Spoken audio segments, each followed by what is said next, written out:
Welcome to Food for Thought, giving you the tools and resources you need to live according to your values of compassion and wellness, joyfully, healthfully, deliciously, and sustainably. Today's episode is Polenta, Focaccia, and Tiramisu, Northern Italian cuisine from the north of Italy. This is the fourth and last installment of our series on Italian cuisine. My name is Colleen Patrick-Goudreau. You can find me at joyfulvegan.com. You can find me on social media, and you can find my books wherever books are sold. You can join me in my online cooking classes or in my all-inclusive vegan trips around the world at joyfulvegan.com or joyfulvegantrips.com. This listener is 100% listener supported, so if it's something you value, please join other supporters by going to patreon.com/Colleen Patrick-Goudreau to become a supporter today at your chosen level. Perks include discounts to my virtual cooking classes, you get bonus content, you get this podcast transcript and every podcast transcript and more. And don't forget to share the love by leaving ratings and reviews of this podcast and sharing it with your network. I've noticed that a number of you have been leaving some ratings and reviews, and I'm really grateful for that. So thank you so much. Welcome back to our culinary tour of Italy vegan style. This episode, as I said, is the fourth and final in a series of 4 where we have been celebrating the cuisine of Italy. I was originally going to do just 3 episodes, the South, the central part, and the north, but I split up central Italy and included Tuscany on its own. I love Italy. I love Italian culture. I love the Italian language. Amo la cultura italiano. Amo la lingua italiano. Adoro il cibo italiano, the food, il cibo, the food. I mean, I know you do as well. I just adore Italy because it's amazing. And I'm so glad to share this one with you because I think you're going to find, like I hope you've been finding, that you're going to say, oh, I didn't realize that was a Northern Italian cuisine and that was the South. You could just test yourself, name a food, and you can pinpoint exactly where that food is eaten for the most part or where it originated in Italy, depending on where it's from, because of how regional this country is, because of course it's only been a country as a united country since the mid 1800s. And so as a country, it's actually younger than the United States because of course it was a number of city-states for centuries before the unification. So the cuisine just really stayed very regional, and you can just trace it to exactly the region it's from, and the wine as well. I actually started writing this series when I was in Italy last year, and as you probably know, we're going back in June. We're running 2 back-to-back all-inclusive vegan trips. The first is to Tuscany and the second to Northern Italy. And we are pretty certain we're going to be offering these again in subsequent years. So definitely get on the mailing list at joyfulvegantrips.com if you're not there already.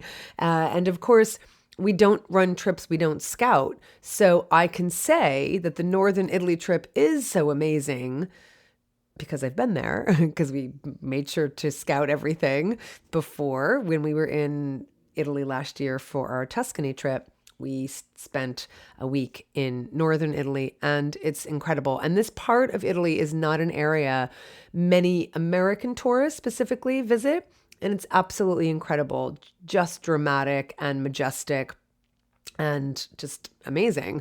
And in fact, we sold out of the Northern Italy trip when we were still in Tuscany. We were marketing the Tuscany trip and we sold out of Northern Italy. And I think it's because it's a place that that most non-European tourists have been or have not been. I think it's a place they have not been.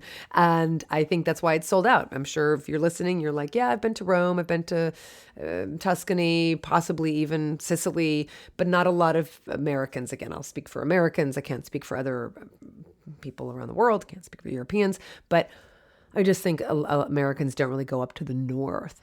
And so it's a really special place, and hopefully you'll get a sense of it as we talk about the cuisine, because of course, as we're talking about the cuisine, we're talking about the topography, we're talking about the climate, we're talking about the people, we're talking about the language, we're talking about so much more than just the food, because the food is informed by all of those things. And just remember, our single spots fill up super fast on trips. So if you are at all interested in joining us for any trip as a single, do not wait to book. If you are not on the mailing list, get on it because the single spots fill up so quickly. So sell out and fill up. Just fill out, apparently. So now just to give you some context, when we're talking about northern Italy, the regions in the north are Piemonte, which is Piedmont, Liguria, Lombardy or Lombardia, Emilia-Romagna, the Veneto, I call it the Veneto, maybe that's not the right, but Veneto, Friuli Venezia Giulia, that's one region. It's a lot of regions were kind of, they were kind of brought together. So you have like Emilia-Romagna, which I talked about a little bit in the Central Italy episode, that it used to be two different areas. So, but now it's one called the Emilia-Romagna. Same thing with Friuli Venezia Giulia. Or Trentino Alto Adige. Those are two different regions, Trentino and Alto Adige, and they're talked about as one. They're kind of one region now. There's the Aosta Valley, which is you'll often see it written in Italian as Val d'Aosta. And that's it. Those are the regions in northern Italy. And remember, we talked about the fact that some people regard Emilia-Romagna as part of central Italy. That's why we talked about it in that episode, but I don't. To me, it's part of the north. I regard it as part of the north. If you don't, that's fine. But that's why we're including Emilia-Romagna here. And we just talked about it briefly in other episodes. But it is here because it is part of the north, in my opinion. And you don't have to remember all of those names. We're going to be talking about some of them as we talk about the specific dishes, especially for those that are part of a particular region. But the thing to say is, remember, we talked about how landscape and weather and climate and topography and trade and wealth or lack of wealth or neighboring or invading countries all influenced the cuisine of Italy. And that's no different here up in the north, which is characterized by mountains and lakes. In fact, that's what we call our northern Italy trip. We call it mountains, lakes, and canals. So mountains, because of the Dolomites, the Italian Alps, that's where we're spending time. We have our own vegan villa in the Dolomites that we're going to be sleeping several nights in. Lakes, because we're staying on Lake Garda. We're staying at a beautiful villa for a couple nights just right near Lake Garda. So there's Lake Como and Lake Garda, but we're staying near Lake Garda. And then canals, because we're going to be in Venice. That's how our trip ends. The point is, the food in the north differs from the foods the cuisine in the rest of the country in a number of ways, from the type of fat to the pasta to the proteins found in the dishes. And that's influenced by exactly what we've been talking about in the entire series: landscape, weather, topography, trade, wealth or lack of wealth, and neighboring or invading countries. Where in the warmer south, you have a lot of dishes with fresh produce and spices and herbs from the Mediterranean regions and from the Middle East. Okay, that's the way to think about the south. In the colder north, it's mountainous, right? The foods, the types of dishes, they tend to be dishes that are boiled or braised slowly or stewed. Those are more common. And in the north, people use much less tomatoes, much fewer tomatoes. And you'll find wine or broth as the liquid and herbs as the flavor. Whereas in the south, you have a lot of those wonderful tomatoes and peppers and this really very acidic and flavorful and in some cases spicy produce. That's what you have in the south. When it comes to climate, of course, northern and southern Italy are very different. The south has very warm weather, a bit more moderate in central Italy, but in the north you have the mountains and the weather is cold for a good portion of the year. And of course, the climate affects what types of plants grow in whatever region you're in. Some plants, like olive trees, grow better in the south where it's warm. And so as a result, you have olives, a lot of olives and olive oil in the south and in central Italy as well. In the north, butter, like animal-based butter and animal fat, are used in place of olive oil. So big difference there in terms of the kind of fat that's used between the north and the other regions. Also, southern Italy, because of its warm weather and volcanic soil from Mount Vesuvius, is much more conducive to growing vegetables and chilies and tomatoes. Just a lot of these really flavorful crops, right? In the north, where the weather is cooler, you have cuisine that you would expect in such regions, hearty fare to warm your bones, right? In the south, especially in the Mediterranean, there's not a lot of pasture land, but as you get farther north, there's more and more pasture land. Thus, you have more animals who are grazed. Thus, you have more meat, animal meat, and thus you have more animal-based cream and animal-based butter. And you also have a lot of consumption of aquatic animals. I mean, you have that, obviously. This is a peninsula, so you've got water all around you, and most of it, there's a couple landlocked regions in Italy, but you have basically either the Adriatic or the Mediterranean. You have water where there would be the consumption of different aquatic animals, including ducks and wild birds, and you've got mussels and clams and freshwater fishes and that kind of thing. So that's pretty common in the north as well as in the south. Obviously, the animals differ depending on where you are. In the central part of Italy, we're not quite in the land of butter yet, so we have olive oil as well, but as you would have heard in the Tuscany and in the central Italy episodes, we're in much more agricultural regions when we're in those regions. So you do have olive oil, but you also have a little bit of butter, but you also start to have a little bit more of grazing animals versus the south. So these are all some of the reasons why the southern and central regions of Italy are much more geared toward plant consumption rather than animal consumption, is because you mostly have, it's an agricultural region. You have warmer weather. You're growing a lot of these different crops, and you can grow a variety of crops. So when I think of Southern cuisine and I think of Central cuisine, even though hunting is, a big thing in especially in central regions, I think of plant-based cuisine when I think of the South and the central regions. In the North, definitely much more animal consumption, both flesh and fluids, not just flesh. In terms of the neighboring countries and cultures, generally speaking, the Arabs, the Greeks, the Spanish ruled southern Italy, and that history and those cultures are still very much reflected in the cuisine. You've got couscous, raisins, almonds, pine nuts, apricots, sugar, citrus, sweet melons, saffron, nutmeg, cloves, pepper, cinnamon. All of these wonderful, beautiful spices came from the Middle East, came from the Greeks, came from the Arabs, came from the Spanish into Italy.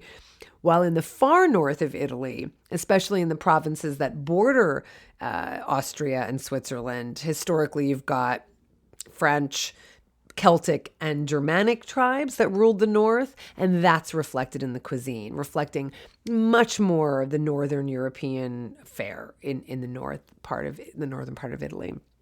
And we'll talk about that specifically, just trying to give you a broad understanding and comparison of the different regions. And then finally, another reason why you have different cuisines and different foods.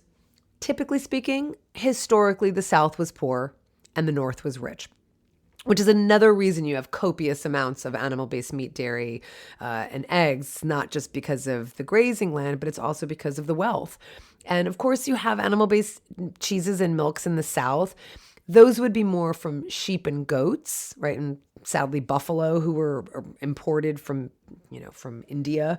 So you have buffalo mozzarella. That's why you have buffalo mozzarella.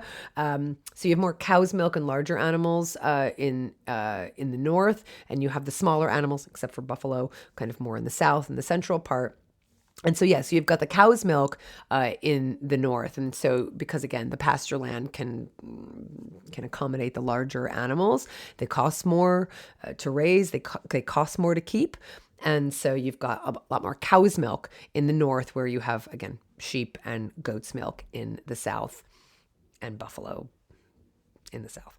And because of the prevalence of chicken's eggs and cow's milk in the north, you find that the pastas in the north are very rich, and they're made with chicken's eggs versus in the south. Same with gelato. I mentioned this a little bit in a previous episode. Gelato was born in the south. Sicily lays claim, as you know. But typically speaking, gelato in the north, it's going to be made with eggs, where it tends to be egg-free in the south. Now, these are generalizations. You can find egg-free and cream-free. I mean, obviously gelato I shouldn't say obviously, but in the north. But as you get farther north, you'll find that the gelato and the pasta, they're both made more with chicken's eggs than you would find in the South. Okay. That's not to say that gelato is not like that only find it in the South. I just want to be clear. But you need to ask. And I'm not kidding when I say that virtually every gelateria in the South has even in the North, when we were in Venice, like some of my favorite, when I think about gelato, I think about some of my favorites in the North when we were in Venice. And what's really cool is that what I have found is that aside from the obvious ones that are made from fruit, and I'm not talking about sorbetto, I'm talking about gelato. So I'm not talking about fruit juice, like ices, like a sorbetto. I'm talking about gelato. And you would find that even the fruit flavored ones, in the South would be vegan, but some of the best, my favorite gelato flavors are vegan, like hazelnut and pistachio and chocolate. Like I would find those would always be vegan for the most part. So, but just ask, and most places will either have it posted or they will tell you. They'd be very happy to tell you. But there were a couple gelaterias we walked into where we said, "Do you have anything vegan?" And they said no, and we're like, "Okay, bye." I mean, obviously, but that was a rarity. That was a rarity. So that should give you a nice general understanding of the differences between the North and the South, and help you understand why the South is so vegan friendly and the North has so many animal products. I think this is another reason why our trip to Northern Italy filled up as quickly as it did. And I mean, it sold out pretty quickly, because to be able to enjoy this part of the country and have a premium experience as a vegan in a region where animal products rule, and I mean rule, is pretty awesome. So that's what our trips are. I mean, I just can't say it enough that there is no reason vegans should not be able to go to every place around the world and have the same experience that anybody else would have, but even better. I was explaining to someone about the Rwanda trip. You could go on one of these safaris, like with an outfit like Sierra Club. I mean, they're going to be the same price, where our prices are competitive. Rwanda just happens to be an expensive country, or Botswana. It's a lot to go to these places and have the privilege of seeing the animals and pay the permits to see these animals. And this ecotourism really does protect them. And I was saying, like, you could go with an outfit, they will accommodate you, but you're not going to have what you have when you go on a joyful vegan trip. You're going to have a premium experience, whereas you might be paying premium dollars. In fact, you are paying premium dollars for these other trips. And again, you'll find vegan food, like you will, but you're going to be paying the same that everybody else is paying, and you're getting kind of an inferior food experience. And you might also be getting an experience where there's animal exploitation and you didn't know it, and you have to stay away, or you don't go to that thing, or you don't go to that activity. So that's the reason we do these trips, is so that you can experience the abundance and you don't have to feel any deprivation, and you don't have to pay what everybody else is paying. It's kind of like, you go get a, latte from wherever and you have to pay more for the oat milk. That's ridiculous. And so you're paying the same. You're not getting a discount for not eating the animal products, and you're eating mostly, obviously, you're eating plant foods. You are eating all plant foods, but you're not getting the premium experience. That's what you get. And so I'm just saying that because that is an example where, you can go to Northern Italy. You'll be fine. We went to a place when we were up in, we went on a Stelvio Pass, and we got up to the top, and, it's these just really Germanic resorts. I mean, like, the food is German. The food is Austrian. The food is, Swiss, German. Like, it's like really heavy, hearty, meaty food. And we had pasta, like, it was fine, but it wasn't a premium experience. It wasn't amazing. Whereas that's what we try to do for our trips. So I'm just saying that because I want you to have a great experience. So when we think about the North, I cannot overemphasize how prevalent meat consumption is. It's huge. And so I think it's another thing when people, it's funny because when people say, like, oh my God, how do you eat in Italy? I don't think most people are thinking about the North, but somehow some people are thinking that the way they eat in the North is the way Italians eat around the country. No, not even close. Eating eating as a vegan in like the central part and the southern part, no problem at all. In the north, you can do it, but it is a pretty heavy, meaty area. So now that I've gone over some of the generalities, let's look at some of the particular foods and dishes in the north that I know you're going to recognize and I know you love and I know you eat all the time. And also, like some that are going to be new to you, but I'm really trying to emphasize that, these are things that are already familiar and you may not have associated them with the northern part of Italy. Now, as in the other episodes, I am not going to be emphasizing all of the animal-based dishes in these regions. There are a ton, and I'm not going to do that. You can find another podcast for that. I'm going to focus on what is already plant-based, what can easily be made vegan when at home, and what you might be able to find vegan versions of when traveling in northern Italy if you're not on a joyful vegan trip. Let's start with pasta.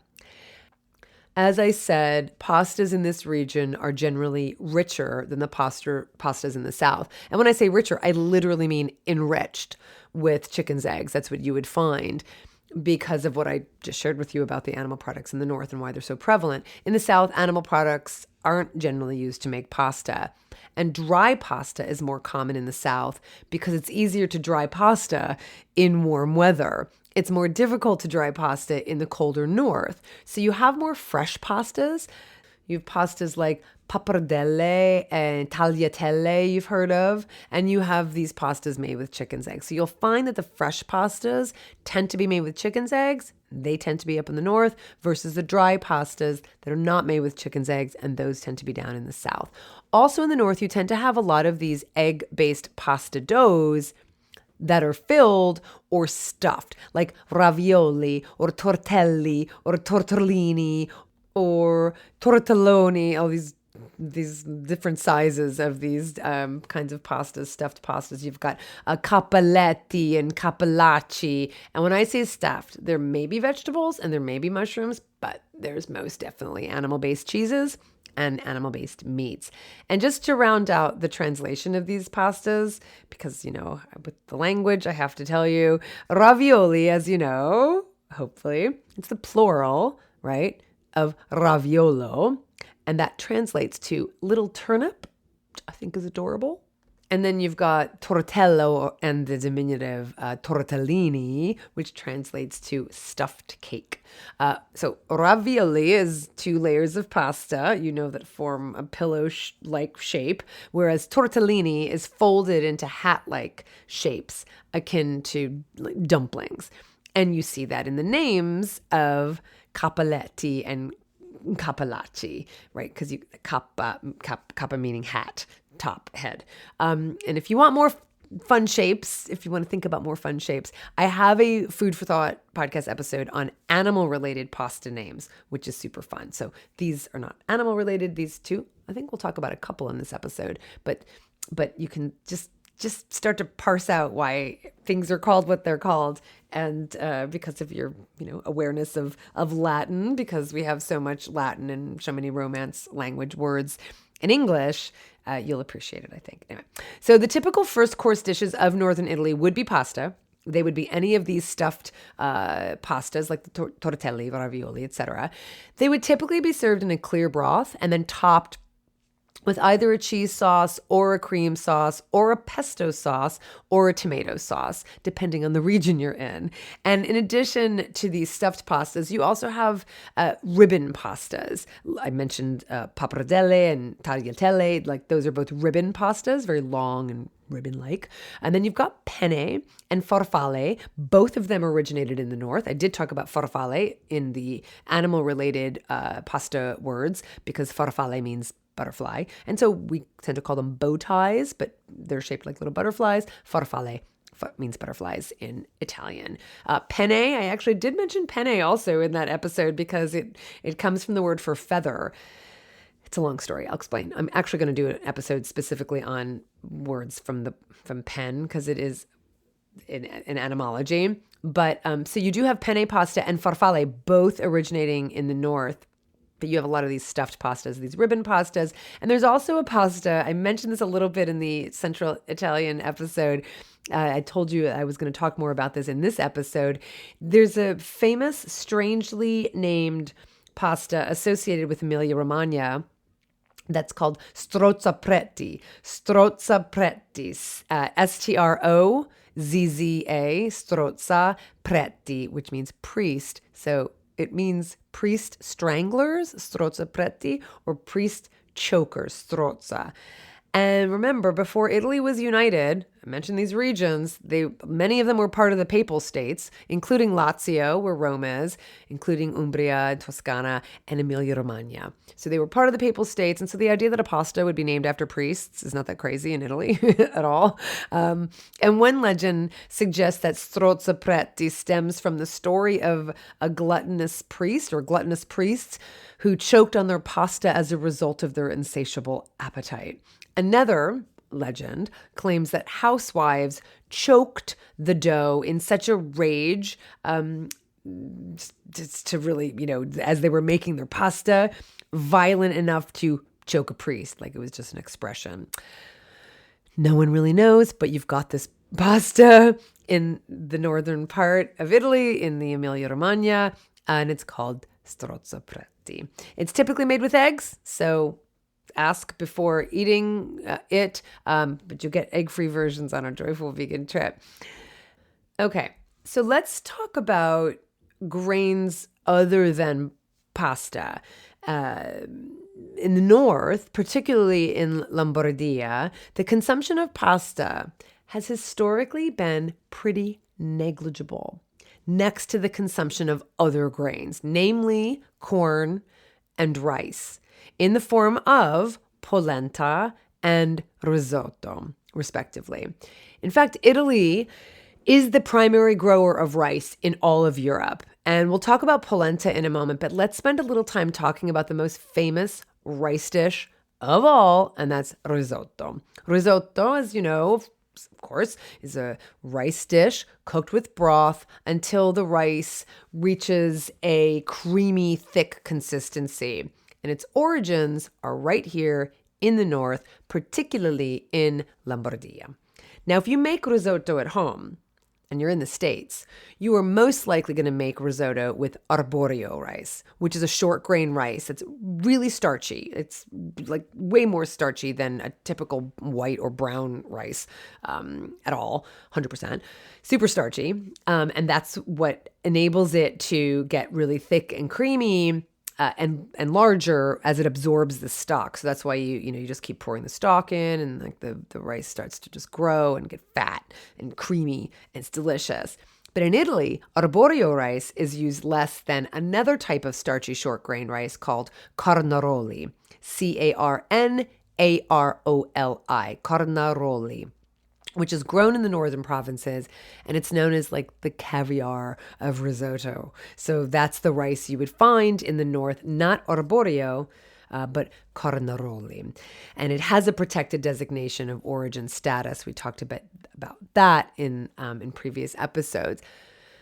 So while pasta is being consumed in the north much more than ever before in the past, rice dishes are still more commonplace, especially risotto. And some of these risotto dishes have become famous worldwide, such as risotto alla milanese.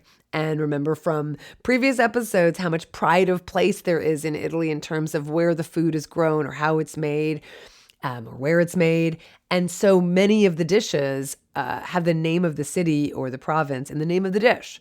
And that's no different here in risotto alla milanese. So risotto from Milan, Milan being the capital of Lombardia.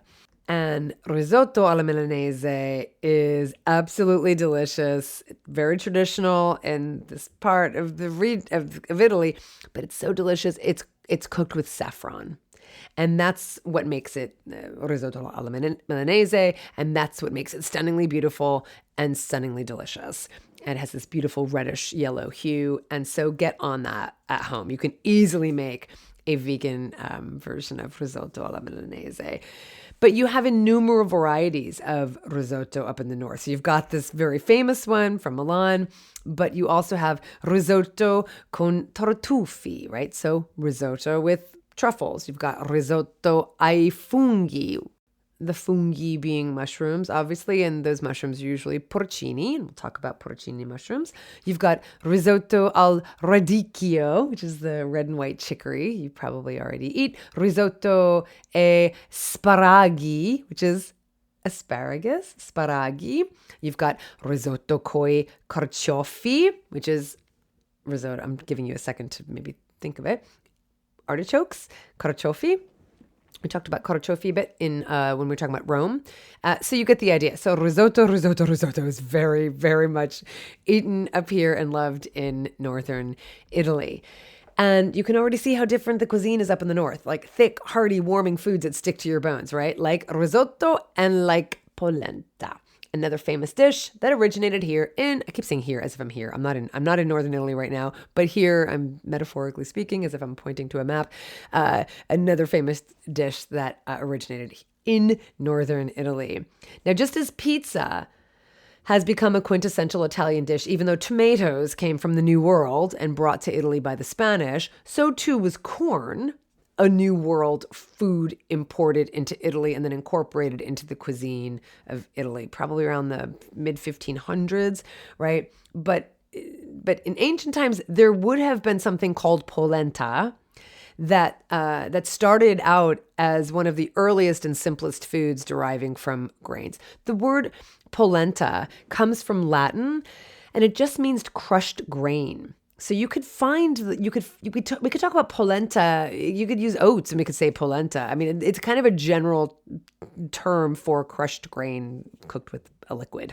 But when we think about polenta today, we think specifically of the creamy dish made with cornmeal, right? But in fact, in ancient Rome, the grain spelt, was ground up and cooked into a porridge, pretty much what polenta is, and it was called pulmentum. And in this way, early polenta may have predated leavened bread, since yeasts were hard to come by and milling techniques were not refined. So this pulmentum, pulmentum, was used pretty frequently in ancient Rome. When corn was brought to Europe from the Americas, through Spain, it took the place of spelt as polenta's main ingredient. And the northerners, particularly the Friulians, were the first people to use this grain, this corn, and polenta, as we know it today as a cornmeal porridge, was born. And it became part of cucina povera, these dishes that were made, as food for the poor. We've talked about this in many, many episodes. And by now, you know that every region has cucina povera. In the north, polenta would have been one of those dishes essential to many peasant and working class families. It's a simple dish, a satisfying dish that sustained them. And it has been such a dish for hundreds of years. For centuries, it's been paired with another category of foods, often considered part of cucina povera, and that is beans, legumes, fagioli. So you have dishes in the north especially called Polenta E Fagioli, which is polenta with beans. And one of the reasons polenta is so popular and so amazing, and I say that as someone who cooks it often, I love polenta, is its sheer versatility. It is so versatile. It can be served with nearly anything. And I think that's why it has spread to every corner of Italy and beyond. Obviously, using what is locally grown or raised, you could just top it with anything, whatever's near you, whatever grows near you. Soft polenta is often a replacement for bread during a meal. Instead of the pasta course, you've got the polenta with a little bit of non-dairy butter, possibly some shaved truffles. We're going to talk about truffles in a little bit, Northern Italy staple. And as you may have heard me talk about in the past, it's also fantastic to set up first, right? Because you can set it up. It just sets up. And then you can grill it. And you can serve it with like bruschetta, like toppings, like mushrooms and tomatoes. I've used it as a base for individual like pizzas, like just making polenta, setting it up in a, kind of a round tart dish. And I've got polenta pizza. And I make polenta fries pretty often, especially for parties, especially for entertaining. Polenta fries are amazing. And if you follow me on Instagram or on any of my social media channels, including YouTube, you will have seen, and I hope you go check it out because it's kind of super awesome. You will have seen my special Easter lunch where I served polenta alla spianatura. And polenta alla spianatura is, it was born in the north. It translates loosely to polenta on the table or polenta spread on the board. Board is an old word for table. So polenta spread, spianatura, on the board. And that's traditionally how polenta would have been served, poured out while it's still soft and creamy and hot in the middle of a large wooden board, probably, where it would cool and set up. And then from there, it was cut into portions and eaten by everyone with their hands all around the table. Now, I realize that I'm breaking the Northern Italian tradition by serving polenta in the spring. It's typically a fall and winter dish in Northern Italy, but whatever, I eat polenta throughout the seasons. I'm fine breaking that rule. But it was just a wonderful thing to serve to all my friends, especially this polenta alla spianatura. All of my friends were surprised. They had no idea what I was making.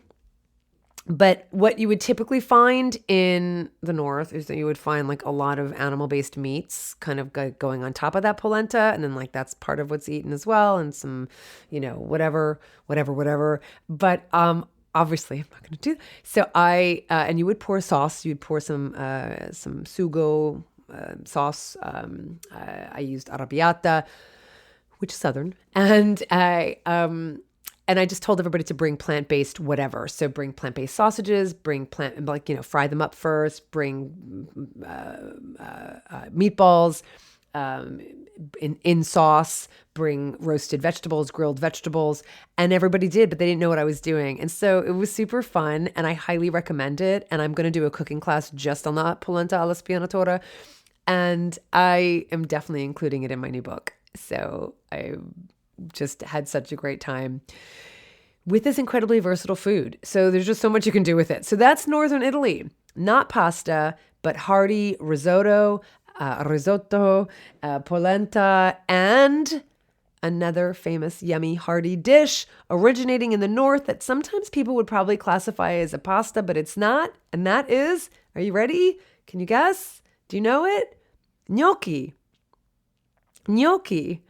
Oh my God, I love gnocchi. So the exact origin of the word is unknown, but there's speculation that it comes from an old Italian word, nocca, N-O-C-C-A, meaning knuckle, because the little pillowy potato dumplings resemble little knuckles, which you can see when you think about the traditional shape of traditional gnocchi. And the most common way to prepare gnocchi is to combine mashed potatoes with flour. You form these little bite-sized balls of dough, and you've got gnocchi. And I'm doing several gnocchi recipes in my new book as well, which I'm super excited about. But before potatoes, another New World food. So before potatoes came to Italy, gnocchi existed, but it was made with different ingredients like squash and breadcrumbs. In fact, in the 15th century, in Lombardia, in the 15th century, there was a version called zanzarelli, and it was made with bread and milk and ground almonds. And in a 1570 cookbook, it's a very famous Italian cookbook from the 16th century, the author of this cookbook, Bartolomeo Scappi, has a recipe for gnocchi made from dough, which was with flour and breadcrumbs mixed with water, and it was pushed through the holes of a cheese grater. Later on, chicken's eggs were added, and that became known as malfatti, and that means badly made. Malfatti, fatti, badly made. And so it goes back a really long way. But then in the 19th century, Pellegrino Artusi, who's considered the grandfather of Italian cuisine, published a recipe for potato gnocchi prepared in exactly the same way we see today. It was first shaped into gnocchi with and rolled on the back of a cheese grater for texture. And that's why you still see the tines, like people use the tines of a fork now, but like that's why you see those little lines in the gnocchi. Like you could do it on a cheese grater. There's actually a special gnocchi instrument you could use, or you could just use the tines of a fork and you get those lines, like you just like indent those lines in the gnocchi. And that helps them have like these nooks and crannies, which would hold sauce and be delicious in every bite. So another example of a cucina povera in gnocchi, peasant food, filling, inexpensive, using ingredients on hand and in the garden. And while there are variations of gnocchi in other parts of Italy using different grains, as I mentioned, the potato gnocchi we know and love today has a foothold in the north. Once the Spanish brought the potato in the 16th, 17th centuries. But the potatoes, because obviously the potatoes do better in the colder, foggier climate in the north. So that's why you have more potatoes. And so potatoes is another food that's eaten a lot in the north. And like polenta, I am just going to please beg you, do not buy pre-made gnocchi. And do not buy pre-made polenta. It is so easy to make polenta from scratch. And if you need it, just ask me, right? I mean, I've been doing several cooking classes on polenta. Like I said, I'm going to be putting it in the new cookbook. And then recipes for the gnocchi are going to be the new cookbook. But honestly, I honestly, it don't, please. Polenta especially polenta is like sold in that kind of sausage shaped plastic. Don't, please. And it's so much more expensive, and you get packaging and you don't get the flavor. You don't get the freshness. You don't get the versatility. No. Just make polenta from home. And I feel like with polenta and gnocchi, I feel like that both of them have really made a whole like turnaround. I feel like they were once considered like these lowly dishes for peasants, like this cucina povera. But now I think they're kind of fancy schmancy. Like if you see a gnocchi in like a restaurant, I think it's kind of fancy schmancy, or polenta. But this is like peasant food, which is wonderful. Food for me and you, like just like good food of the earth.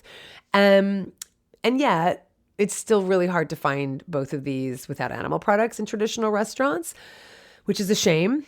But for the toppings, like everything you would like just think of, just like you can add to any of these. You do not need animal products at all. And you would have that also even if you found, a non-vegan polenta or gnocchi. The toppings would often be vegetables, but you'd also see butter and cream. And we could easily swap that out for plant-based versions at home. The most common way gnocchi would be served in Italy would be with just a light butter sauce and fresh sage. It's one of my favorite ways to serve gnocchi, just making a nice butter sauce with non-dairy butter and just with sage. It's just so perfect. And then adding toasted pine nuts and some mushrooms, perfect. In Piedmont, in Piemonte, and Lombardia, you would find butter. You'd also find Parmesan cheese. You'd find you'd find a creamy sauce, and sometimes they pass the pan of the gnocchi under a grill to brown it before serving, which is actually quite lovely. Tip from the hip. And in Verona, you would have potato gnocchi traditionally served with in a tomato sauce. And that is a dish that's associated with Carnival. And we're going to talk about Carnival because that goes back pretty far, and that's associated with the Catholic Church and Lent and not eating meat, going back as far as 1500s. So it goes way back. But another favorite way, my favorite way, and a favorite way of Northern Italians to serve gnocchi is with pesto. And that's our perfect segue to another famous food from Northern Italy, and that is pesto. A food in the north that defines the region of Liguria is pesto. If you live here, you eat pesto, and you use a mortar and pestle to make it. Not a food processor. In fact, you know this already, I'm sure, but pestle, that's how we get the word pesto. They both derive from the verb pestare, which means to crush or to pound. So that's why it's called pesto, is because you're crushing and pounding. Pestle, they come from the same word. So you've got basil, you've got pine nuts, you've got garlic, you've got salt, you've got olive oil, and you add it to the mortar and you work it into a smooth paste. I've done it. It's a lot of work. It's a lot of work, but one of the benefits is that it keeps the basil really bright green. The leaves can get very dark. You've probably experienced this if you put the basil in a food processor, because the steel blades tend to oxidize the basil. It turns them dark and slightly bitter. So crushing by hand prevents that oxidation. It just takes a lot of work. And I have a beautiful mortar and pestle I got from a Buy Nothing group. I was so thrilled. I had a marble mortar many years ago and it broke, and I just haven't replaced it. So I put out recently on Buy Nothing, because I haven't made pesto by hand in a mortar and pestle for years. But I was like, I really been wanting my mortar. And so I put it on Buy Nothing group. And you can ask me about what this is if you don't already know, but it's basically a Facebook based group, and it's kind of, I almost want to say worldwide now. And it's a way to just not be part of just consuming and giving things away that you don't need, but going to someone who really wants what you have, and then also putting in a request for something that you need and getting it from someone. So I put it out on Buy Nothing in my neighborhood, and someone who I've actually gotten things from before, she said, yeah, I have cause I sent a picture and I was like, I'm looking for this. This is one I used to have. And she said, I have one exactly like that. I never use it, and it's all yours. And it's this gorgeous marble mortar and pestle. It's absolutely beautiful. And yeah, I'm really happy to have one now. But making pesto from scratch with that is, it's pretty time consuming, but it's worth it. It's delicious. And you'll find pesto everywhere in the north, especially again in Liguria. And especially in every trattoria or osteria, you will find at least one kind of pasta with pesto. And you may not be surprised to know that there is a classic version called pesto genovese. Now, Genoa is the capital of Liguria, so hence you have Genovese. And you will also probably not be surprised to hear that basil grown in this part of Italy has protected status as a DOP, where it's grown in abundance. During the Middle Ages, a popular sauce in the Genoan cuisine was agliata, which was basically a mash of garlic and walnuts. So aglia, you can hear that in there. Garlic and walnuts. Garlic was a staple in the nutrition of Ligurians, especially for the seafarers. So you'd get a lot of garlic. So you've got agliata, which was just basically crushed garlic and walnuts. And then the introduction of basil, the main ingredient of modern pesto, that came about around mid-19th century. And I can't think of pesto without basil now. I can't even imagine.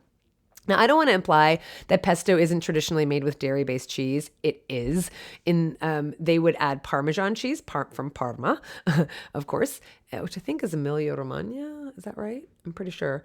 But that's just one way to make pesto. So even though I can't imagine pesto without basil, I can absolutely imagine pesto without dairy-based cheese. I eat it all the time because you've got all of the wonderful flavors and fats and salt from the olive oil. You've got the basil. You've got the garlic, you've got just the pine nuts. So you've just got enough. And I've never made pesto using it like a non-dairy cheese. Like I just don't even miss it. It's so perfect without the cheese, period. And that's just, that is a variation on traditional pesto. I mean, I just mentioned agliata. It goes back farther than the pesto we think about today, which is with Parmesan cheese. But so which tradition do you want to listen to? Like which tradition, which lineage do you want to go down? Right? I mean, I'm not breaking tradition because I'm not putting cheese in my pesto. I'm adhering to a different tradition. So however you want to think about it, but there are also plenty of legit authentic pestos without cheese, like a pistou. French would call it pistou, which is basically pesto without nuts, but it's often also without cheese. So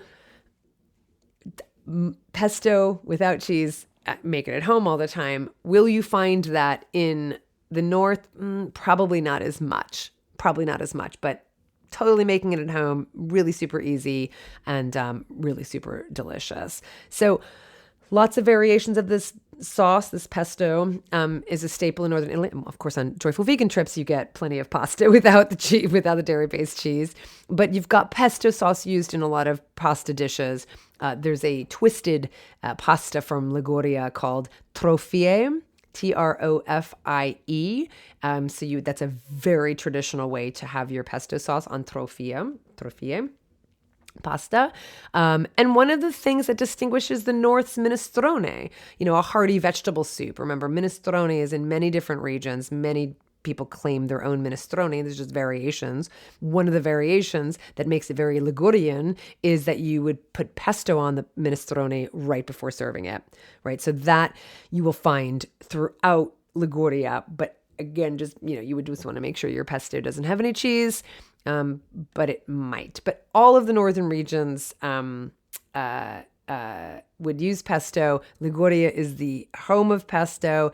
And Liguria might be the northern region that is the most vegetarian friendly. When I say vegetarian, I don't mean necessarily vegan friendly, but it's very vegetarian friendly because it's very close to the Mediterranean. So obviously aquatic animals are a prevalent part of the Ligurian diet, but there's very little arable land. So you don't have a lot of animals raised and pastured, grazing there. So there's a lot of vegetarian. It's primarily vegetarian aside from the aquatic animals. And of course, there's dairy. But you will find a lot of really vegetarian-friendly dishes in Liguria. And including, I'm segueing to another famous staple from the north, which is focaccia. One of the many breads eaten and loved by Italians, but it's from up here, I'm going to say up here again, in the north. No matter the ingredients, no matter the shape or the name, bread is a must on every Italian table. Today, there are more than 250 different types of bread made all over the country. And of course, every region has its traditional varieties. However, I wanted to just tell you a couple things that are kind of just little secrets if when you're going to Italy, how to eat like an Italian, and something to know about how bread is eaten in Italy. And this is the case all around Italy, by the way. This isn't just the north. Italians love their bread, but they do not snack on bread before their meal, right? So we get a basket of bread, we might get some olive oil with this breadsticks, whatever, and we eat bread before the meal comes. We fill up on bread before our actual meal comes. They don't do that. Number one, not at all. Number two, bread is meant to be eaten as an accompaniment to their meal. So they won't eat it before the meal comes, but they will eat it as an accompaniment to their meal, right? Except for when they eat pasta or rice. Bread is never eaten with pasta in Italy, not by Italians. Probably a lot of non-Italians doing it, but they don't eat starch with a starch. So they wouldn't eat bread with a pasta. That's like eating, I don't know. Well, I mean, I've already said it. Starch with a starch, a bread with a bread, a pasta with a pasta. It's redundant and unnecessary and superfluous and gluttonous. And this applies to rice as well because it's a starch. So you wouldn't eat bread with a rice dish. You wouldn't eat bread with a pasta dish. You only eat your bread with either your non-pasta course, like a soup or a stew or antipasto, with your main course, which let's say plant-based meat, because often the main course in Italian menus, that would be animal-based meat. So let's say our plant-based meat, right? So you would have bread with that, or you would have bread with your side dish, your vegetables, your contorni. So you would have bread with any of those. You would not have bread with pasta at all. And even those little breadsticks that we get on at Italian restaurants, they're at the table, they're also meant to be eaten with a non-pasta meal. But it's crazy for us to even contemplate that. I don't want to blow your mind and rock your world too much. So if you want to keep eating your breadsticks before your meal comes, fine, but not full on loaf of bread. And remember how we talked in Tuscany about the Tuscany episode about how in Tuscany and the surrounding areas, it's known for the bread being made without salt, and it has been the case since ancient Roman times, right? So that has been the case. And that's because the expectation is that the bread is carrying the flavor of the meal. So let me put it another way. The flavor would be expected to come from the flavorful foods, the meals, right? Saltier, flavorful, spicy, whatever it is. And the bread is just there to carry those flavors. So now it makes more sense to understand why bread doesn't have salt, or, the flavor isn't meant to be, you're not eating the bread on its own, you're eating it as an accompaniment to something else: stews, soups, vegetables, etc.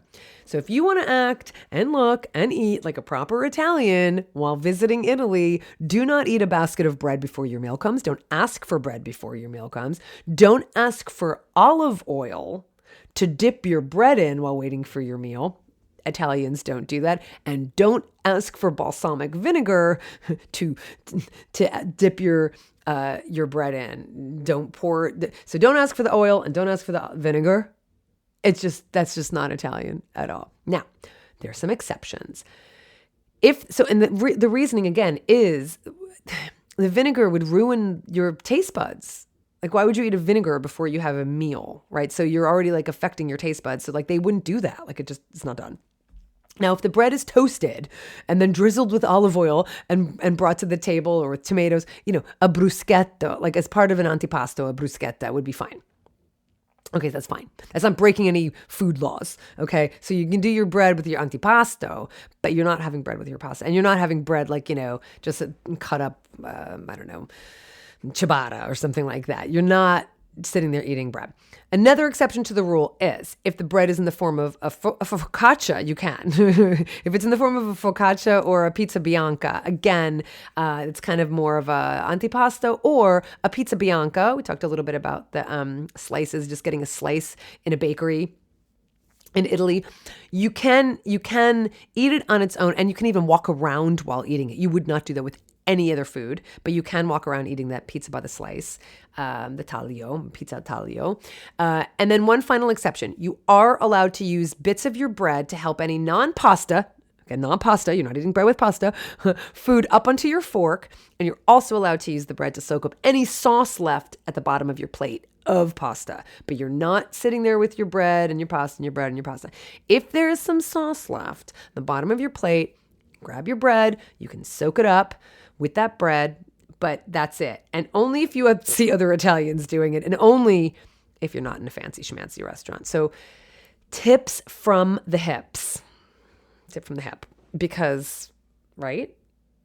Just saying. Now, we've already talked about bruschetta in previous episodes. Now let's talk about some of these famous breads, namely focaccia. Focaccia. Who does not love focaccia? It is certainly my, I want to say second favorite, because I do have another favorite, but I love focaccia. One of my favorites, right? Soft, thick, flat bread dotted with holes, right? So you have the olive oil that penetrates those holes, holds the moisture in this bread. So amazing. Popular throughout Italy in endless variations, but it is thought to have originated with the Etruscans or the Greeks, and it is now largely associated with Liguria.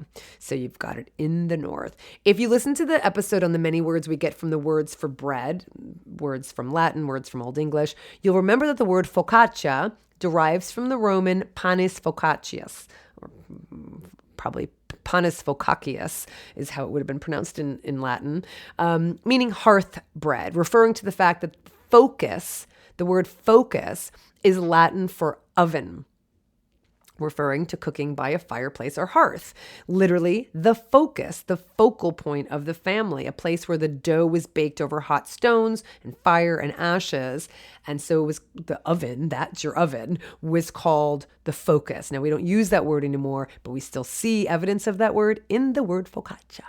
Even in ancient Rome, the recipe consisted of flour, olive oil, water, and a very small quantity of yeast and salt. Right, and it was used as a dipping bread. It was torn apart by hand, dipped into soups, and that was your bread, focaccia. Now, we eventually added more toppings. We've got endless varieties again: rosemary, sage, garlic, onions, truffles, like anything you want. You have sweet varieties. You can put raisins, figs, sugar, lemon peel, whatever. So prevalent throughout Italy, but it's distinctly northern Italian. I mean, it's originated from, I should say, northern Italy, but it is distinctly Italian. So moving on a bit from Liguria to Veneto, but staying in bread, we have another famous bread, my favorite, which is ciabatta. I want to say bar none. Like an amazing focaccia is an amazing focaccia, but an amazing ciabatta. I love ciabatta. So ciabatta and focaccia are like my two favorite breads. Ciabatta, very simple. Again, wheat flour, water, salt, olive oil, yeast. That's it. A lot of salty flavor, a lot of meaty texture. Now, it's interesting because this bread does not have a ton of Italian heritage behind it. It was first invented in, can you guess? I'll leave a moment's pause. It was invented in 1982. It was invented by a baker in the Veneto, who wanted to create a national bread akin to France's baguette.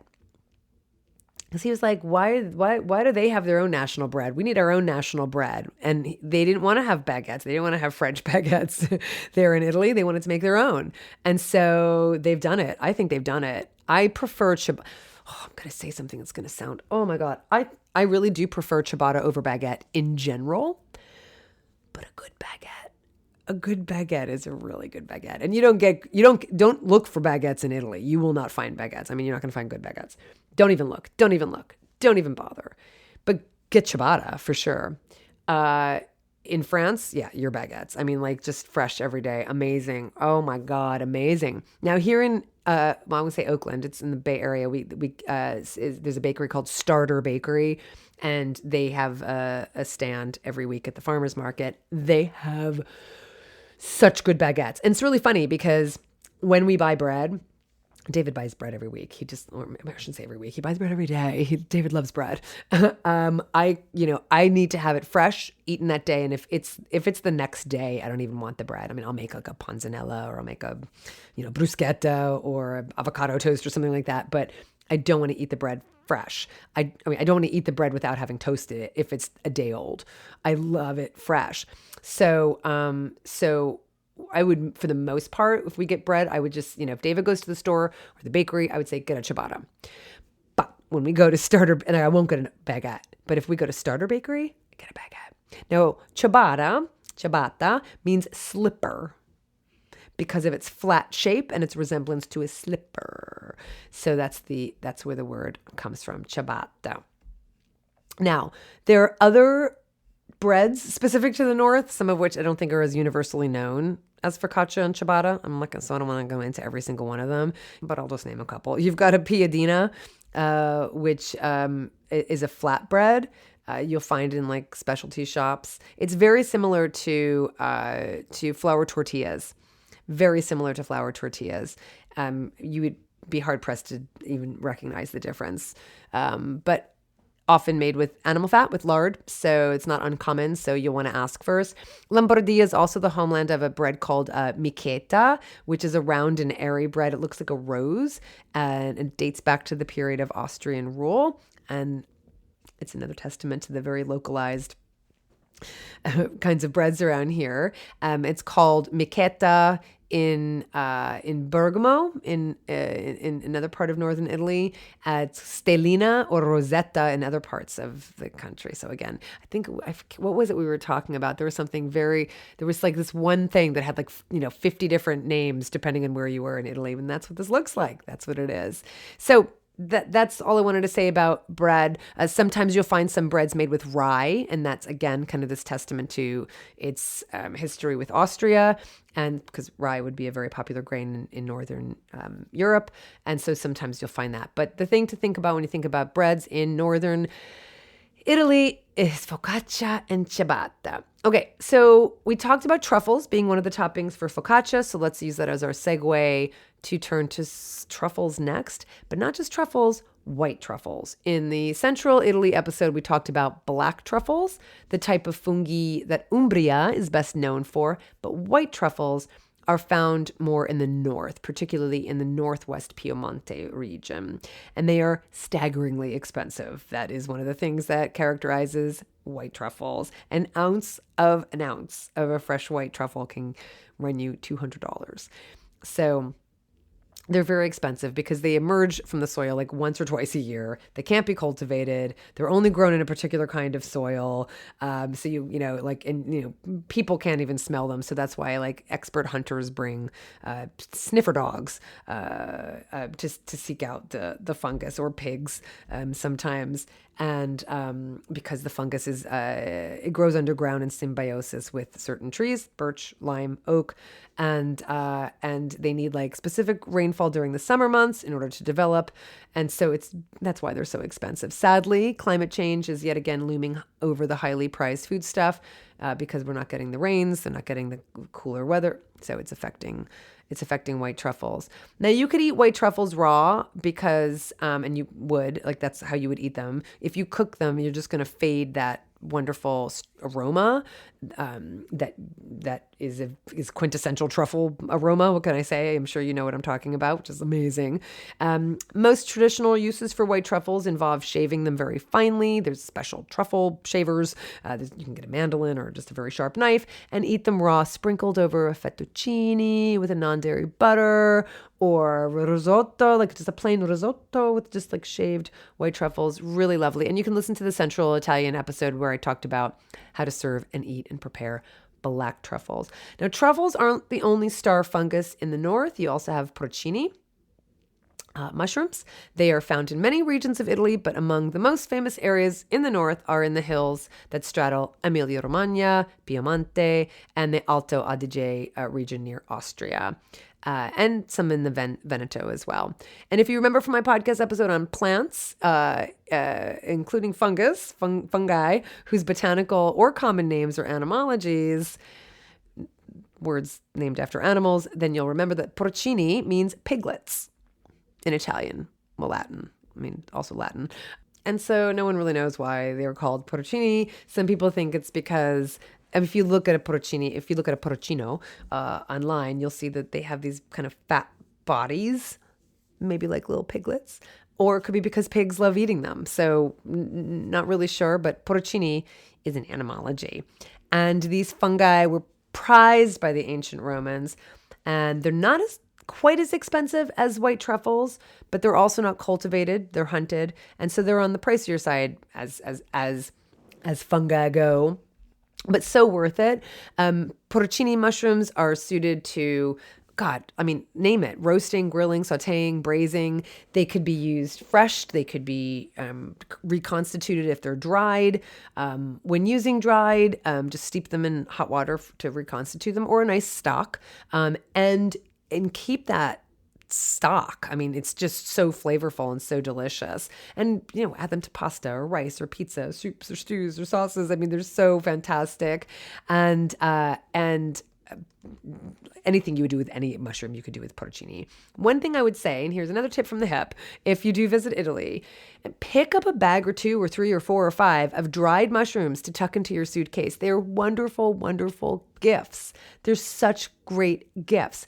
And they're light. They don't take up a lot of space in your luggage. And they're edible. They're delicious. And they're just a piece of Italy, like coming back. I've always been a little terrible about buying gifts when I travel. I mean, my whole life probably. Because I don't like tchotchkes and I don't want to just bring home crap to people. I mean, I do want to bring gifts home to friends or like, our cat sitter or that kind of thing.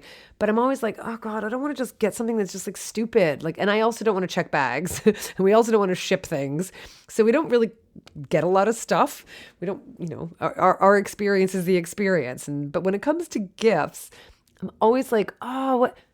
Bagged porcini, dried porcini mushrooms. I think Bridie and I went through this when we were actually in Borgamo, when I think about it. And there was a beautiful farmer's market and there was a stand. And I wanted to get something for a couple people, for my cat sitter and some other people. And yeah, like just bagged, dried porcini. It's a wonderful gift. You're welcome. Okay, I spent a lot of time talking about beans in the Tuscany episode. Remember, Tuscans are affectionately called mangia fagioli, bean eaters by the rest of Italy, because there's such a huge consumption of beans in Toscana.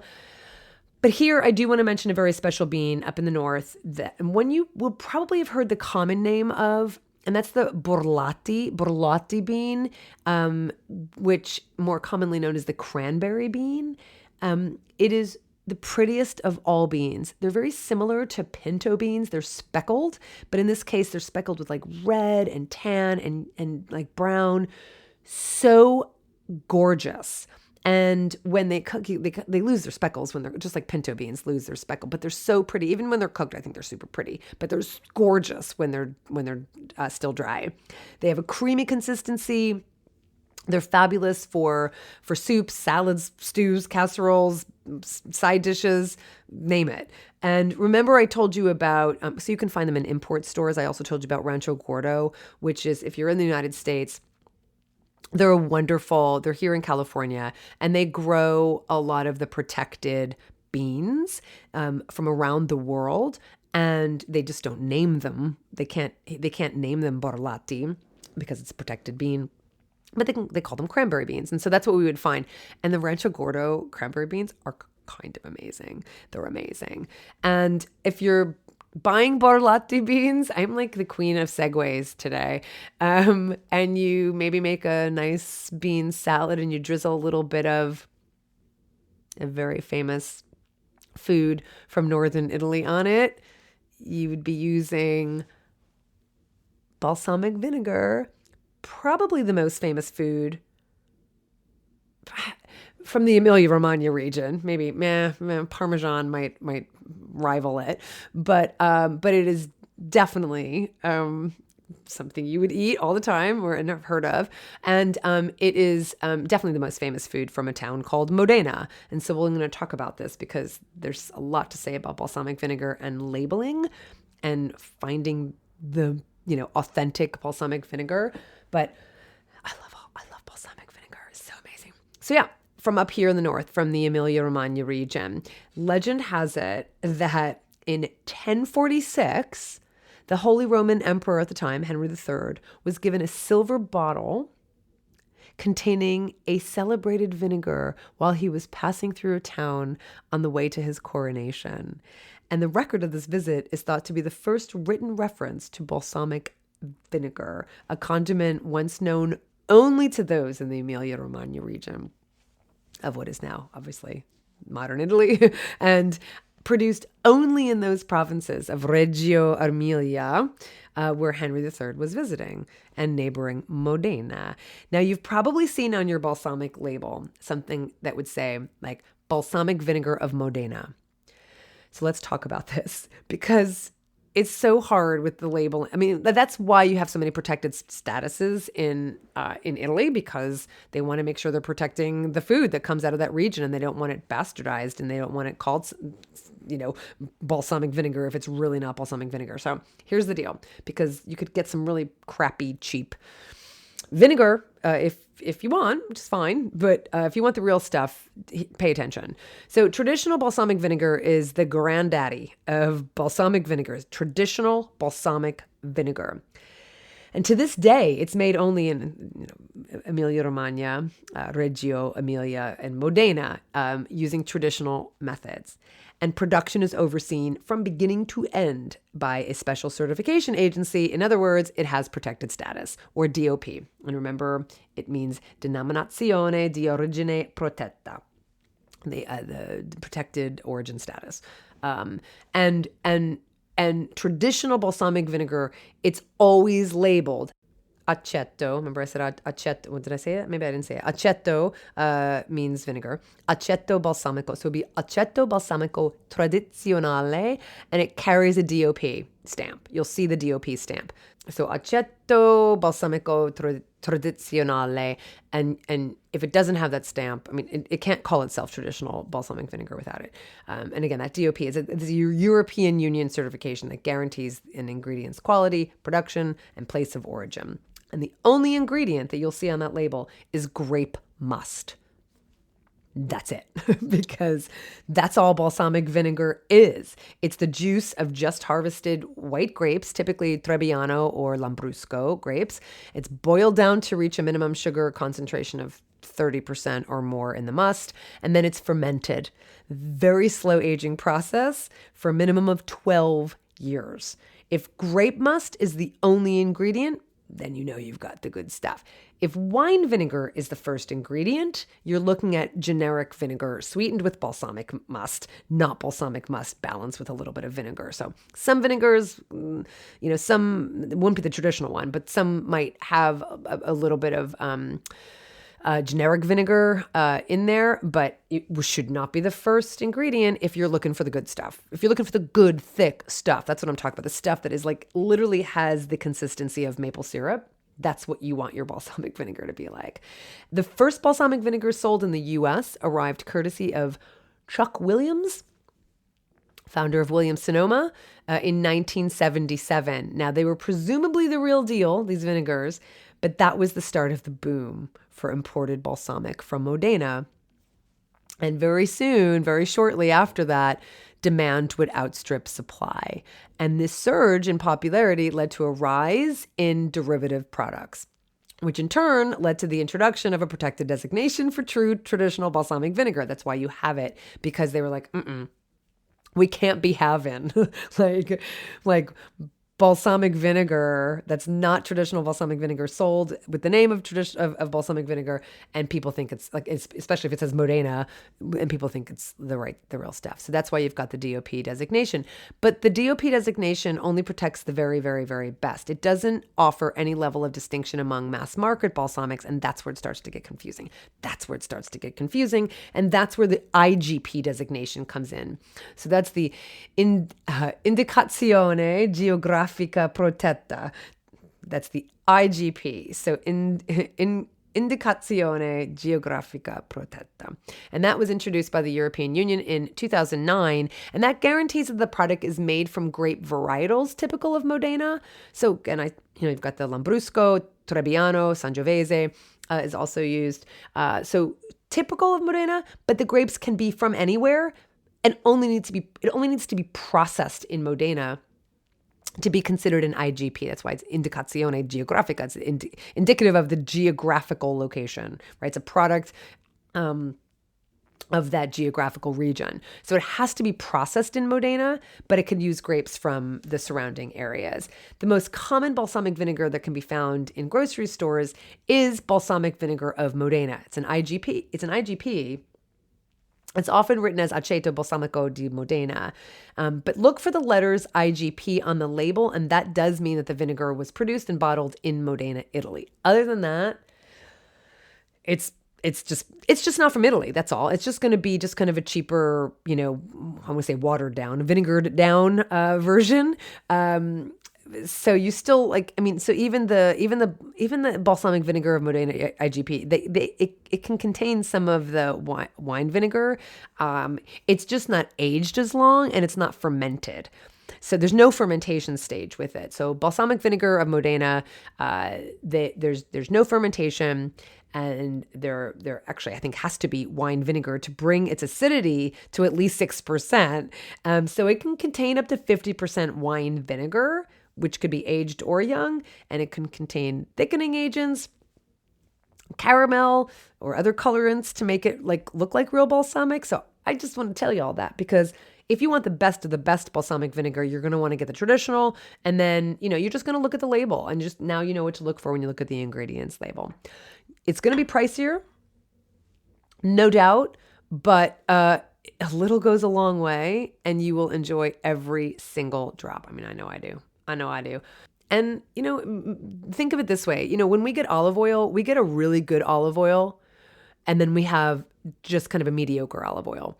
And we use the mediocre olive oil for cooking, and we use the really good one for just drizzling. We would never cook with the really good grassy stuff, though I talked about in the Tuscany episode. Would never, ever cook with that. It's kind of like that with the good balsamic. You want to get your balsamic, IGP from Modena, and it's got some other vinegars in. Okay, that's fine. Cook with that. Do not cook with the traditional balsamic, please.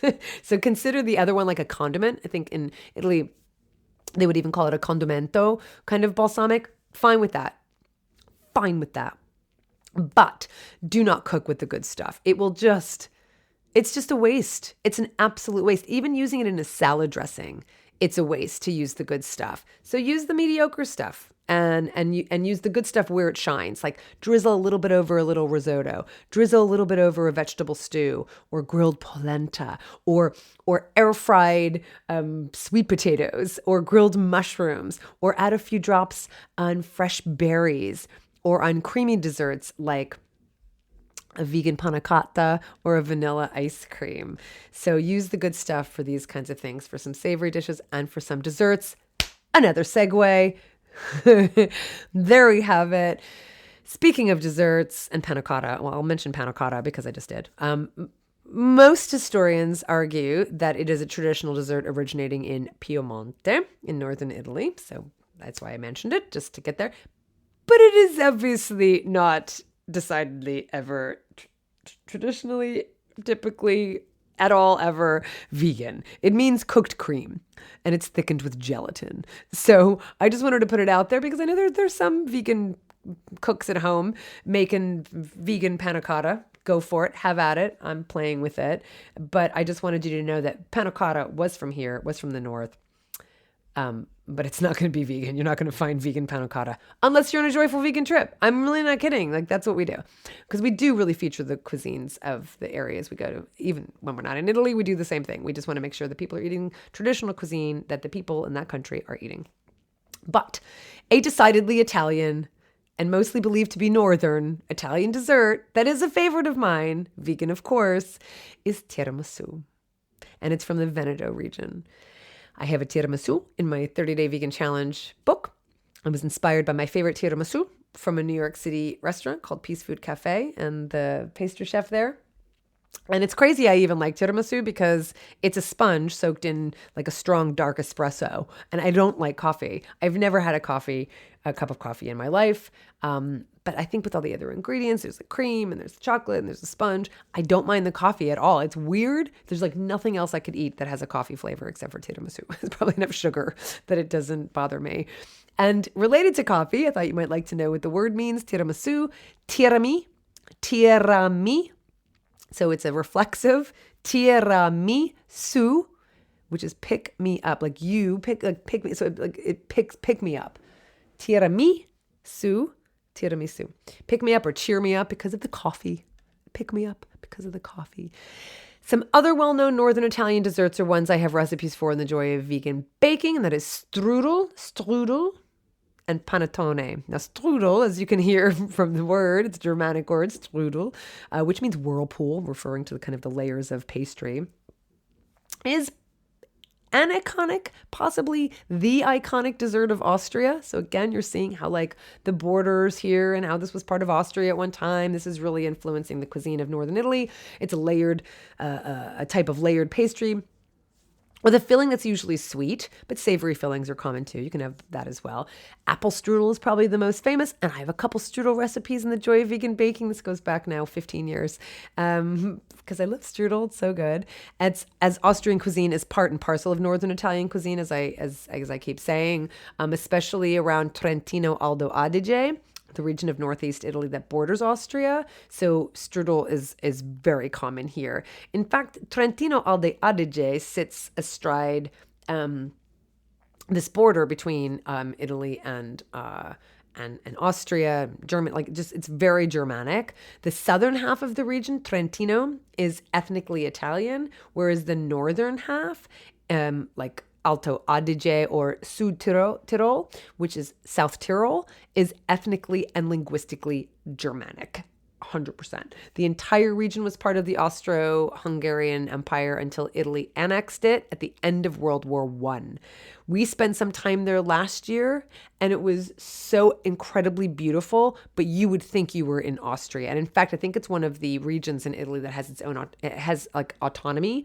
It is part of Italy, but it has a lot of autonomous aspects of the, of how it's treated in the law and taxes and that kind of thing. Because they're also like they have their own language, they have their own dialect that's not Italian. So Italian is their second language. It would be a dialect, a German dialect in that area that you would speak. I did not get to practice my Italian when I was up there because everybody speaks German. The food, the language, the landscape, the architecture, all very Germanic, and it was absolutely beautiful. So that's why you get strudel. Finally, the North has produced many dishes and specialties that originated with the ancient Roman Catholic Church and religious traditions, including the church's mandates regarding food, including no meat on Friday and no meat during Carnival prior to Lent. hence the word carnival. The word carnival is attested in writing in the late 1540s, but its Latin origins go back much farther than that. So we have basically caro, Latin caro, like carne, that's where it comes from, means flesh, and levare. So you've got like carne levare. I'm saying this in an Italian. I think by then it would have been Italian. So you've got carnum levare, which was a Latin phrase. Italian became carne levare, meaning to remove meat. Caro meaning flesh, levare meaning remove. So remove flesh is what it meant, which meant don't eat flesh during Lent. And in the Christian tradition, that's what Lent was. It was a 40-day period of fasting and penitence that is still observed by many Christians in preparation for Easter. In Western churches, Lent lasts from Ash Wednesday until Easter. And the reason carne levare, the removing of meat, was even marked out as an expression to denote the time just before Lent is because during the Middle Ages, the consumption of meat, dairy, and eggs was forbidden during Lent. And over time, because people can't live without meat, it's ridiculous, dispensations, or exceptions, were allowed for dairy. So that became acceptable to eat during this fasting time. Eventually, eggs were allowed, and they became part of the fast. Whereas the original idea was for Catholics to abstain from consuming animal flesh every Friday throughout the year. If a special holiday or occasion, like a wedding, falls on a Friday, you're exempt. You can eat meat. And although the original doctrine was not to eat meat and animal products at all during the 40 days between Ash Wednesday and Good Friday, Easter, by the time I was growing up, and I grew up Catholic, we only had to abstain on Fridays during Lent. So much for expecting people to abstain from meat for more than a day, like God forbid. Anyway, so it's still this idea of like fasting, meaning not eating meat, dairy, and eggs, or at least meat. It's really only observed by the strictest of Catholics and who would abstain from meat the entire period of Lent. But we still have a number of dishes associated with this time, which would have been when they would have been eating this, especially those associated with Carnival, including specialties. These are mostly sweets. That's what I'm talking about here, like crostoli. So crostoli is like fried, twisted ribbons of dough dusted with sugar. Yum. Depending on where they're from, they have different names, of course. Crostoli in the Veneto. It's called chiacchiere in Lombardia, frappe in central Italy. You've got bugie in Liguria and in Piemonte. It's also called sfrappole, fritole, zeppole. Zeppole is a version in the South, which is more like a fried, it's almost like a donut. It's like a fried dough ball dusted with sugar. And I grew up on the Jersey Shore. Let me tell you something. We ate a lot of crostoli and zeppole with abandon, as well as our American version, which is specifically Pennsylvania Dutch, funnel cakes. So that's all it is, just like fried dough with sugar. Again, not going to find it vegan, probably, I would ask, but there you go, a very veganizable Lenten dish, dessert from northern Italy. I mean, it's fried dough with sugar. It's pretty good. Haven't had it in years. I'm like drooling while I'm talking about it, but I really haven't eaten like that in years. That would be pretty indulgent, but I would do it. Bring me some crostoli, traditional Italian pastries, fried, dusted with sugar, eaten mostly at Carnevale, the celebration just before Lent. But it's actually sold in pastry shops throughout Lent. You'll find crostoli in pastry shops throughout Lent. Another parts of the world, you'll see them as well, but they are decidedly Northern Italian. And then our final food and our final dessert is another dessert that's from up north that is also included in the Joy of Vegan Baking, and that is panettone, which is a Christmas fruitcake. And this is also something that would be related to the Christmas holidays. The word panettone refers to panetto, a small loaf cake. That's what it would mean. That's basically panetto would be a small loaf cake, and panettone, the one, makes it a large cake. So that's what a panettone is. It's a very tall cake. You've seen this before, I'm sure. The beginnings of this cake appear to date from the Roman Empire, when ancient Romans sweetened a type of leavened cake with honey honey. Mine doesn't. But mine does contain traditional candied orange, candied citron, candied lemon zest, raisins, and these are all added dry, not soaked. You've got other variations. They could be plain, they could be with chocolate, and it's served in wedge shapes and often served with sweet hot beverages or a sweet wine, such as Asti or Moscato d'Asti, which is a white Italian wine that is produced throughout southeastern Piemonte. And that is my last segue of the episode, because speaking of wines, as I've said in past episodes, I don't really feel qualified to talk about the different wines in the different regions. I'm no expert, though David and I have been making a concerted efforts to become better acquainted, so to speak, with Italian wines. And we have learned a ton from our research. And I mean it. I'm not just saying, like, I'm really not being facetious into saying like we're drinking a lot and so we're learning about, we are literally studying Italian wines and French wines because we just knew nothing about European wines. We just knew so much about California wines. So we just thought, we really want to really understand them and the labeling and the regions. And because we're so used to being able to call a wine by the name of the grape. That's what we do here in the United States, right? So I could say I'm drinking a Pinot, I'm drinking a Zin, I'm drinking a Cab, whatever. We call the wine the name of the grape. Not so in Europe at all. And it's so complicated. But we've learned a lot. We really have learned a lot. And there's so much to know. So I could tell you a few things, and I could tell you some of my favorite wines from the region in the north. The Emilia-Romagna region, we fell in love with Lambrusco. So we tried some Lambrusco before we went to Emilia-Romagna. And so Lambrusco, it's so pretty. It is so pretty. Lambrusco is a family of red grapes. And this is a case where the grapes are reflected in the name. It's not always the case. Sometimes you'll find a grape also as the name of the wine, but not often. So Lambrusco is one of the oldest wines made in Italy. It dates back to the Bronze Age, and it's basically a sparkling wine, but it's made from red grapes. So it's so beautiful. So if you already like Prosecco, which of course we'll talk about Prosecco, which is a northern Italian sparkling wine, then you might want to try a Lambrusco.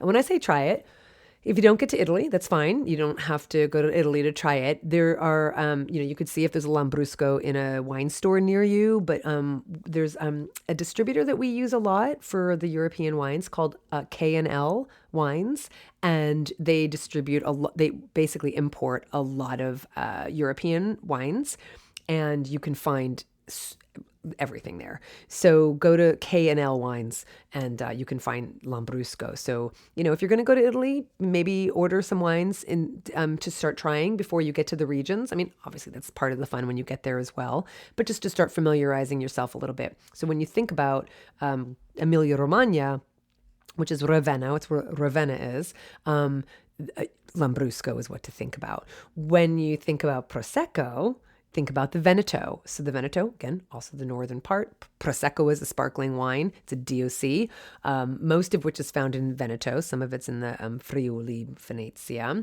And just as champagne can only be called champagne if it's made in the region of Champagne in France, same thing with Prosecco. It can only be from the Prosecco region of Italy. Now, of course, we're going to be here in Veneto, in our northern Italy trip as we end the trip in Venice. So, we do drink Prosecco, and Veneto is one of Italy's largest wine producing regions and has some of the most best known wines aside from Prosecco. There is a white called a Soave, and there is a red called a Valpolicella. And David really liked the Soave when we were there, and I really liked the Valpolicella.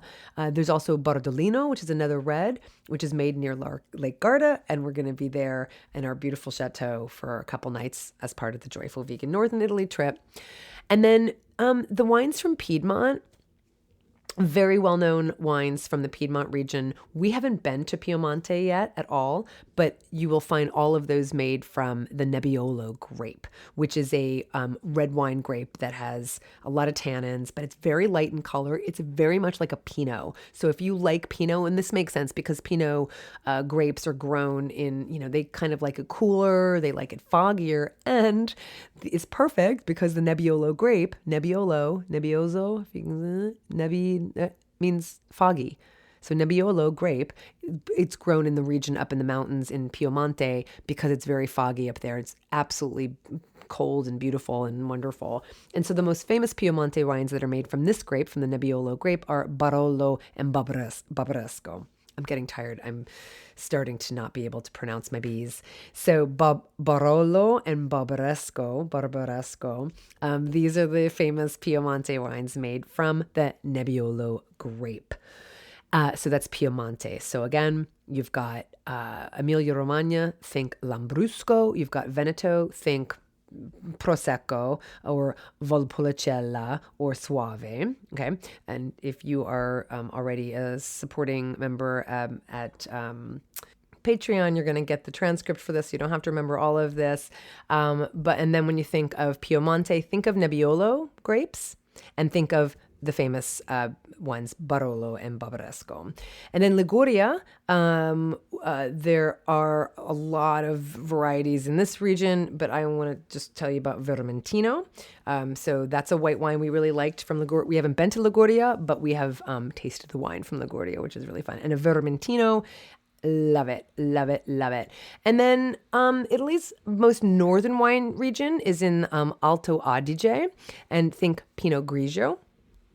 That's what to think up there. We're going to be enjoying some of that, as well as another variety. There's a Schiava, a red wine up in this part. And we're going to be enjoying that because that's part of our Northern Italy trip as well. We are staying smack dab in the middle of the Dolomites. The Dolomites they're a mountain range that sits on the border of Austria between the two Italian provinces of Trentino and Alto Adige, and they're incredible. And we are staying in our own vegan villa, so it's pretty amazing. So there you have it, ending our series on Italian cuisine, and I have certainly enjoyed this so much. I have learned so much in researching and just kind of revisiting things. It has been just an absolute joy and pleasure, and I hope you have learned and enjoyed as much as I have these episodes, and I hope you walk away with some knowledge and understanding of the different foods in the different regions and why we have the different foods in the different regions. I hope you've enjoyed this immensely. If you have, please consider becoming a Patreon. Go to patreon.com/Colleen Patrick-Goudreau. And if you're remotely interested in our trips, go check out Joyful Vegan Trips. You can see we've got some trips coming up to France. We've got Italy. We've got Japan. We have a list of 300 people because Japan hasn't opened up yet, and a lot of people want to go to Japan with us. So that's going to be a very popular trip. You can get on the mailing list, but you might be going with us in 5 years. Rwanda, we've got some space left. We've got our Botswana trips that are sold out, but we'll be doing them again. So just make sure you're on the mailing list at joyfulvegantrips.com. And I hope you visit me over at joyfulvegan.com and get on my mailing list for all the things related to enabling you to live compassionately and healthfully for the animals. This is Colleen Patrick-Goudreau. For the animals, including the one in this room who wants my attention, this is Colleen Patrick-Goudreau. Thank you for listening.